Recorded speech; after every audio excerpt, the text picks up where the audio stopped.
Yeah, I'd like to share with you an experience I had in one of my placements.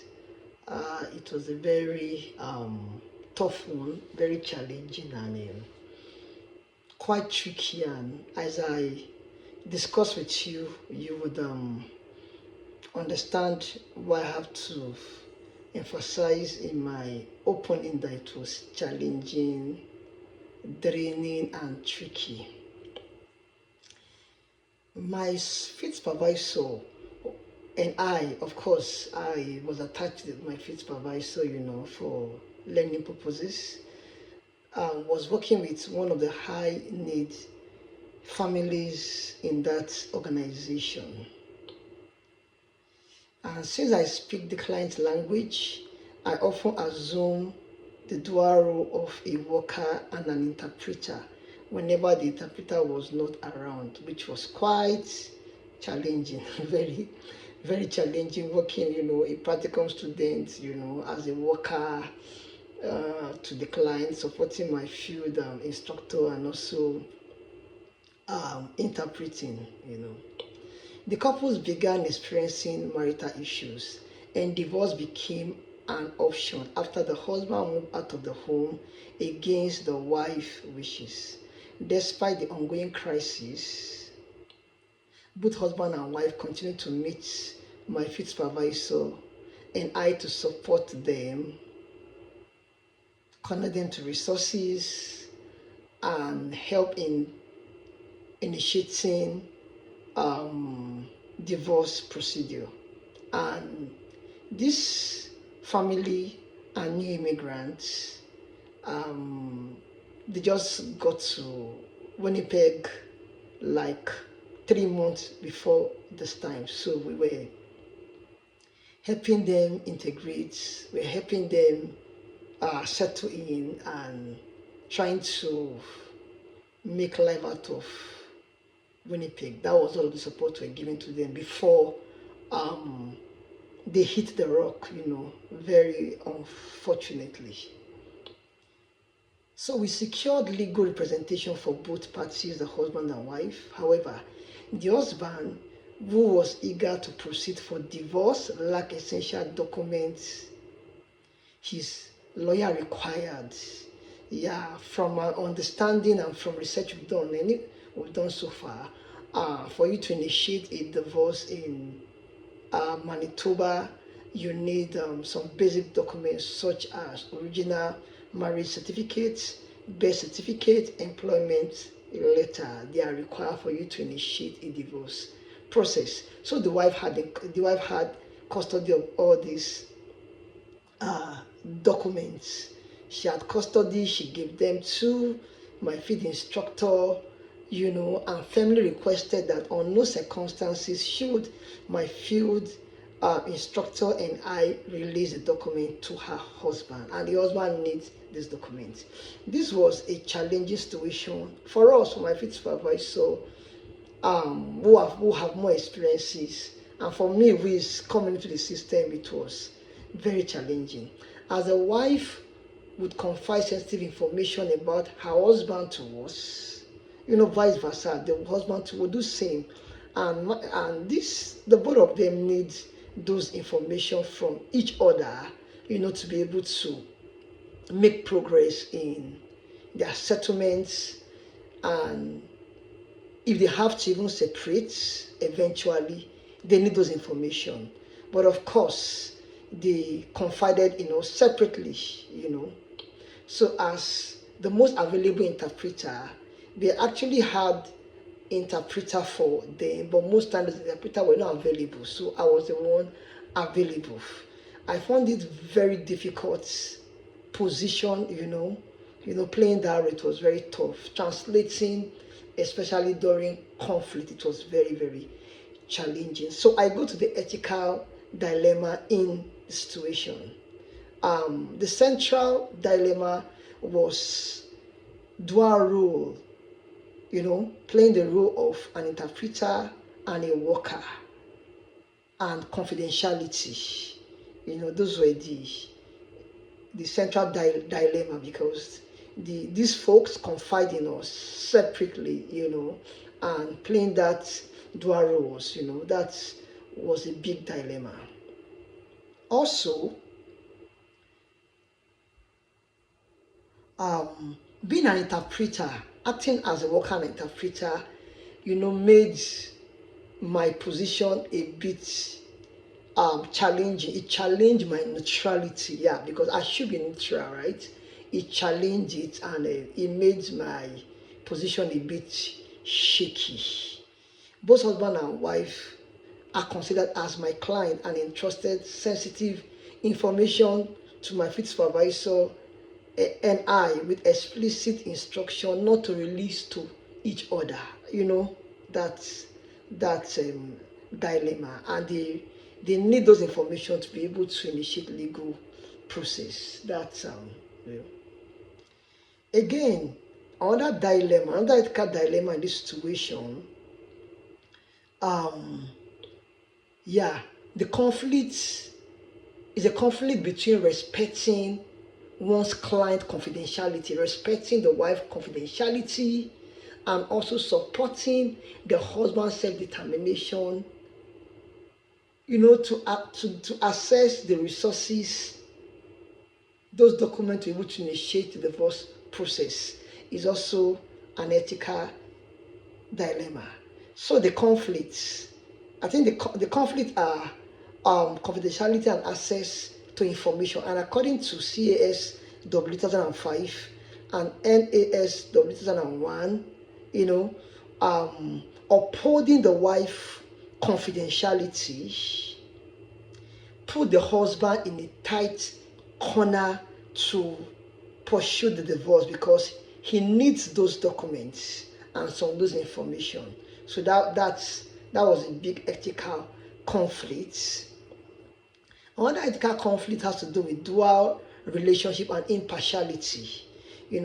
Acting as an interpreter and a case worker. The risks of biases were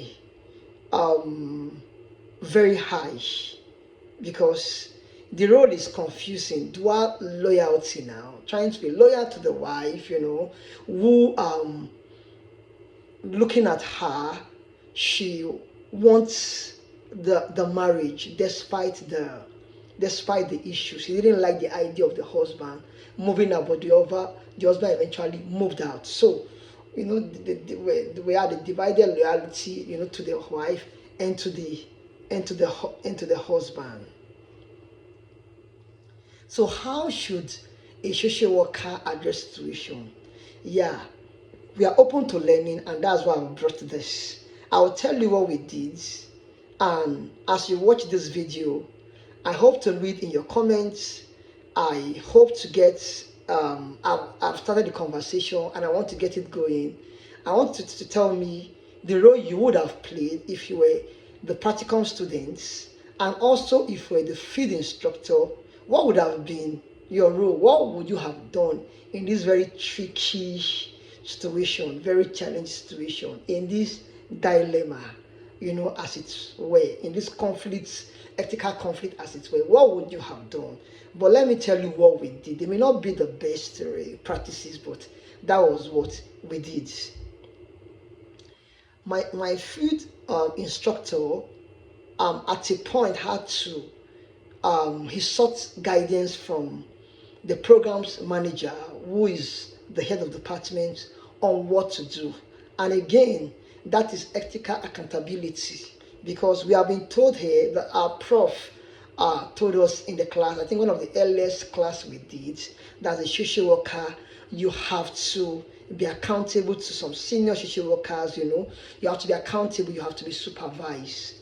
Even when you are doing private practices, you have to pay a more experienced social worker to supervise you. It helps for accountability. So my field instructor, sought the guidance of the program manager on what to do at this point. And we also maintain confidentiality.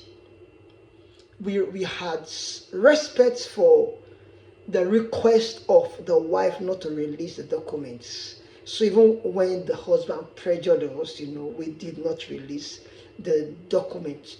We did not release the document because that would be a breach of her confidentiality and standards, professional practices according to CASW and NASW code of conduct. So we supported self support for self-determination without breach of confidentiality.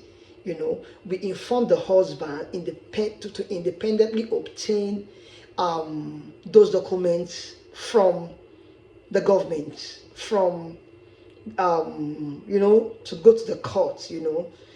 We're empathic, and we told him with all sense of responsibility that we could not have released them, and we advised him and we connected him on how to get duplicate of the resources, the marriage certificate, the children birth certificate, and the employment letter. That was very, very, very tough because the marriage was done in their home country before they got to Canada. So, very tricky, the bureaucracy of how to call back, have to engage the government system in their country, to be able to get it. It was, it was heck, but that was what we could do. That was what we did. And what we did eventually was to avoid dual role. I ceased to be an interpreter, and I stick to my role of a worker. And at this point, we're not myself and my supervisor. We're not working with both husband and wife. We got another social worker to work with the husband while we worked with the wife. So we had to assigned we did a reassignment of role to avoid conflict of interest. I also have some theories that I think are suitable for this scenario that was applied here, considering what we did, the theory part of it.